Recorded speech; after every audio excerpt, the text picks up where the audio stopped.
On peut prendre un verre d'une infusion, par exemple, de clou de girofle, mélangé à de la cannelle, ou un verre de clou de girofle mélangé avec l'anis vert. Le clou de girofle, on le trouve sur les marchés. L'anis vert, on le trouve sur les marchés. Chez toutes les femmes qui vendent les épices, on le trouve là-bas. Ou bien un verre d'aneth. On trouve ça dans les supermarchés ou bien dans les marchés.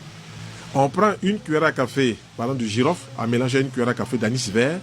Et on fait chauffer 2 verres d'eau. Dès que l'eau est chaude, on éteint le feu, puis on jette ça dedans. On laisse infuser 30 minutes. On boira un de ces verres-là, après le repas de midi, et puis après le repas du soir. Ça diminue au moins à 80-85% tout ce qui est fermentation intestinale désagréable.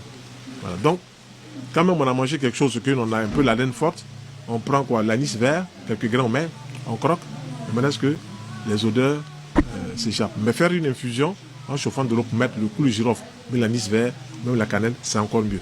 Voilà, des petites astuces simples. La mauvaise haleine, c'est l'histoire de tout le monde. On ne peut pas être en bonne santé si on a une mauvaise haleine. Tout ce qui passe par la bouche en amont va suivre un parcours dans l'estomac, les intestins, jusqu'à arriver à la partie anale.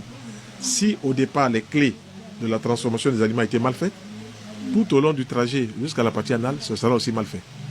Donc finalement, on va introduire dans son corps des substances qui auraient pu être évacuées mais qui restent dans le corps. Et comme on ne donne pas au corps tous les jours des fruits et des légumes pour nettoyer les tissus, alors on va s'encrasser. Et vous verrez aujourd'hui des gens qui ont 20 ans, ils ont une mauvaise haleine. Donc les gens qui ont 15 ans, ils ont une mauvaise haleine. Les gens qui ont 50 ans, une mauvaise haleine. On ne dit plus aujourd'hui que c'est les gens qui sont vieux qui ont une mauvaise haleine, mais tout le monde ne se porte pas bien. Donc, à mon humble avis, il faut toujours travailler à ne pas faire des mélanges incompatibles. C'est ce que nous faisons depuis que vous venez ici. Chaque fois que vous posez un problème, je dis toujours, il faut revenir sur l'alimentation avant même de toucher d'autres sujets. Voilà, donc je vous remercie.